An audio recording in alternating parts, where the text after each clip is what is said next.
guy that you would expect to wear a suit all the time, you know, big long beard and everything. Great guy, but just not one of Bob's usual kind of people he deals with. So Simple has some great stories about going up into the guy in first class, seeing the laptop open. Hey, Bob, how's it going? You know, how's the kids? You know, oh, did you get that memo about that thing? And this guy's looking, and he's like, who are you? How do you know all this? Just scaring the living crap out of this guy. And you got to think about it, that even at 30,000 feet, where theoretically nobody's supposed to be broadcasting wireless, somebody probably is, and could be exploited. One of the best stories I ever heard was from a friend of mine that does pen testing for a living, and he was talking about that they were flying out to a customer site to do an audit. Excuse me, one of the top people from that site that they were going to, one of the top execs, happened to be on the same flight, you know, obviously probably flying first class. They connected to his laptop in the middle of the flight and literally pre-hacked him, so that when he logged into the corporate network, he created a backdoor for them. So before they even landed, they had compromised the site. You know, it's absolutely terrifying to think that this is possible. There's a cafe latte exploit, which, even if you're not connected to the corporate network, could divulge a WEP key if for some stupid reason you're still running WEP on the corporate network. So if I know that Bob works for Widgets International and that I live in the same town as their headquarters and I want to do something bad to them, I'd target Bob, get the key, and then log into the corporate network. Simple as that. You know, there's the usual deauthentication headaches that can ensue. You know, some guy just fires up Void 11 or MDK or something like that and just starts deauthing everything. That's more of an annoyance situation than anything, but prevents this guy's ability to work. Generally, if your wireless is on, you're pwnable in one way or another. Through driver exploit, active exploits, something. Particularly on the road when you're not at a corporate network that can't, you can't do WPA2 radius over a hotspot at Starbucks. You could VPN in, but who knows what else could be done. Disable your Wi-Fi when not in use. Simple thing. You got guys going out there, well, turn it off on the airplane because I don't want to be on the same plane as you and crash. Use a VPN for everything. Assume you're being attacked.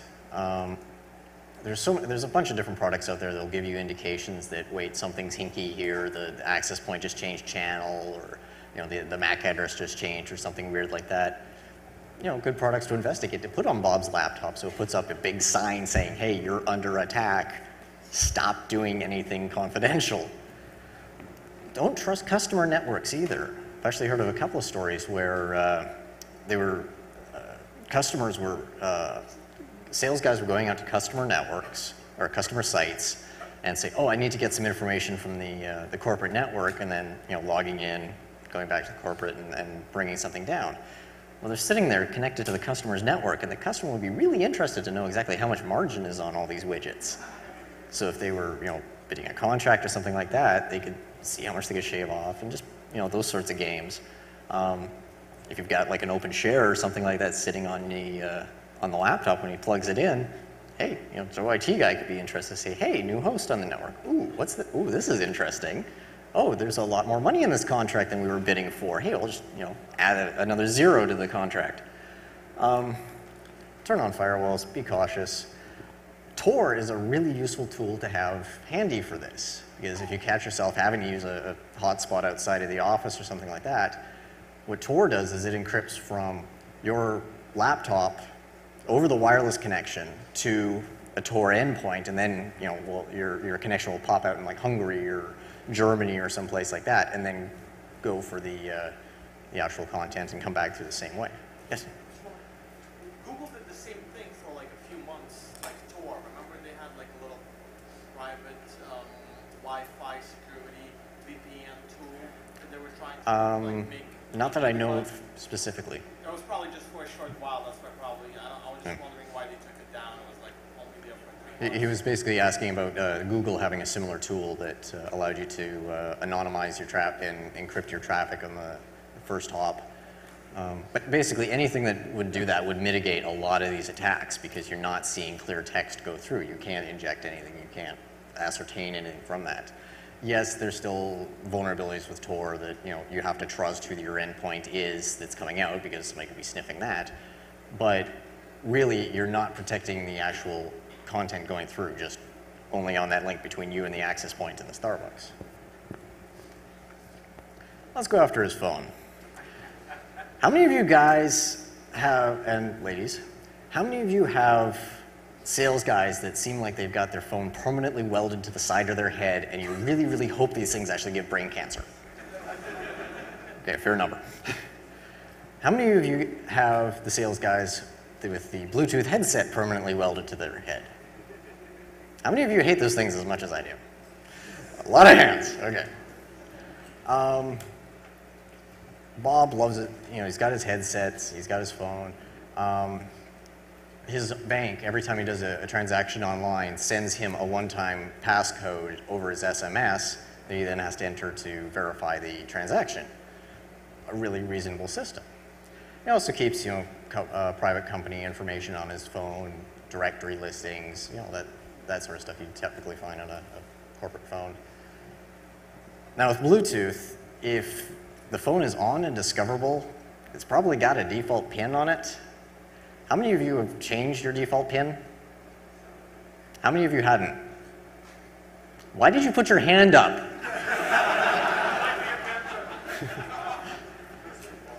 Basically, in a lot of cases, paired devices can get full access to the other device. So if I pair my phone with yours, my phone inexplicably has full access to your phone, not just for OPEX exchange of business cards and things like that. It's the whole shebang.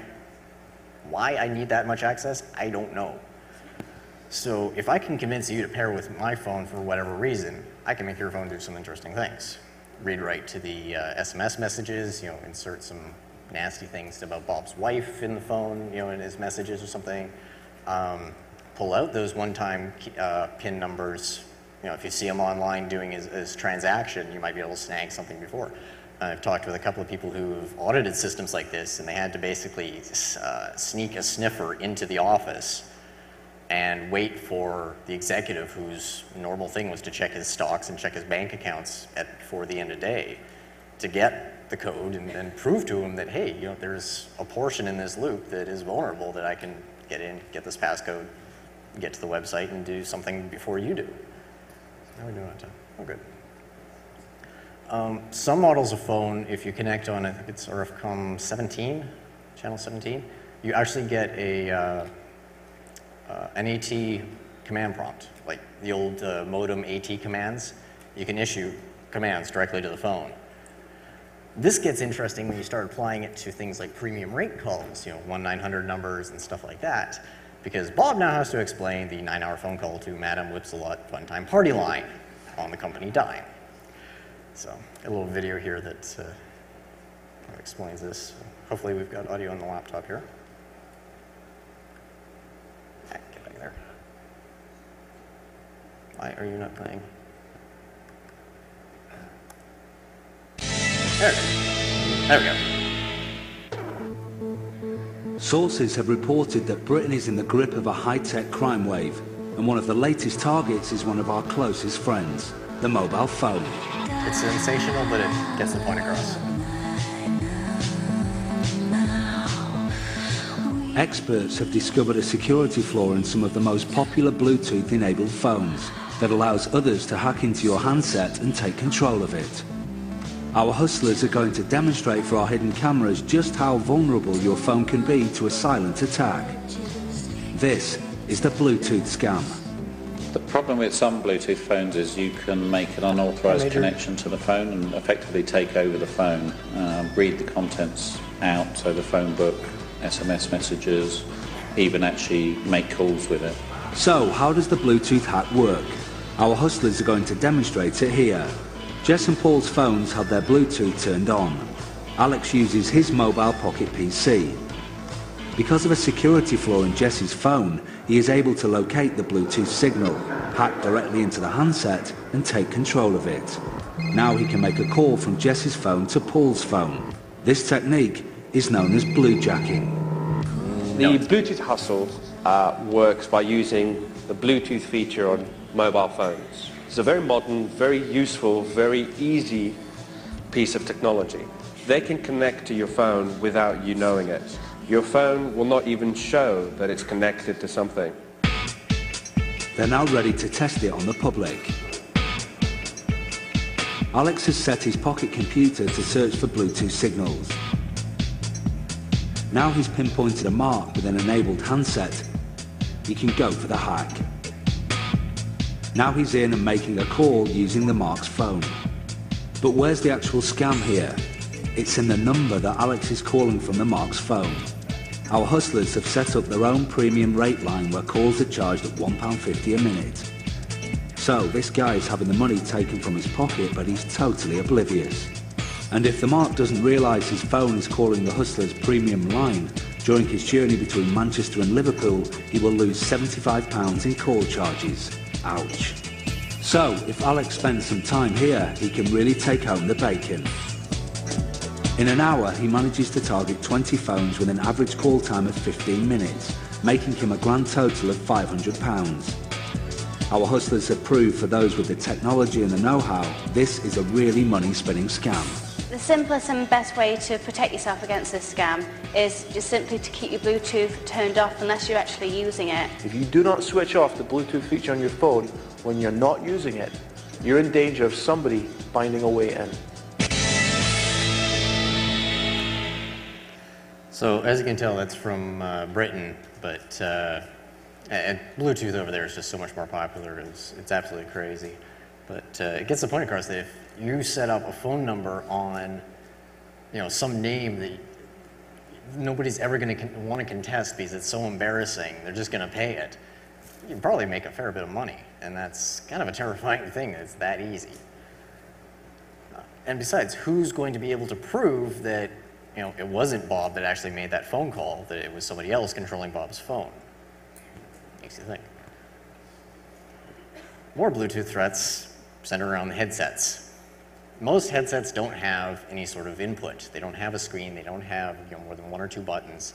So the only PIN number that is necessary to connect is built in, and it's 0000 or 1234. There's no way to change that. So you can use certain attacks like Blue Bump, which would disconnect the headset from the phone. It automatically would go back into discoverable mode. You could then connect to the headset and turn around and start listening to Bob's conversations. Or if you want to get really mean, you can start injecting audio. This also applies to built-in car headsets, where it uses the stereo system to do the Bluetooth. So you can imagine if you were following along behind Bob and his CTO and they're having a conversation, you could literally have a bug in that car by connecting to the Bluetooth headset built in and listen back in the car, 3 car lengths back. Now, I've seen this a number of times where somebody will go into a board meeting or something, take out their phone, turn it off out of courtesy, but they won't turn off the headset. They'll take it off, put it in a pocket, or just leave it on and look really silly with this blinking blue light that just distracts everybody. But think about it. If this thing has gone back to discoverable mode, it's a little bug. It's a bug in the boardroom broadcasting everything that's said. And I know that there's some military specifications that say that if you're in a classified meeting or something like that, you have to take your phone out, take the battery out, and put it in front of you. I cannot find, and correct me if I'm wrong, but I cannot find any regulations that talk about the headsets, because a lot of the headsets, you can't take the battery out. So, but I really like the idea of injecting audio, because there are so many people who, you get these schizophrenic situations, and you'd really like to pull the old Real Genius situation. But you end up with, there we go. Have we got audio on that? Come on. So what are you doing tonight? Nothing. Do you want to go to a party with me? Yeah. We could just go to my place before and hang out. Yeah, that sounds awesome. Hold on. I thought you were talking. You can't always be smooth, but your beer should be. with a specially lined can to seal in the taste.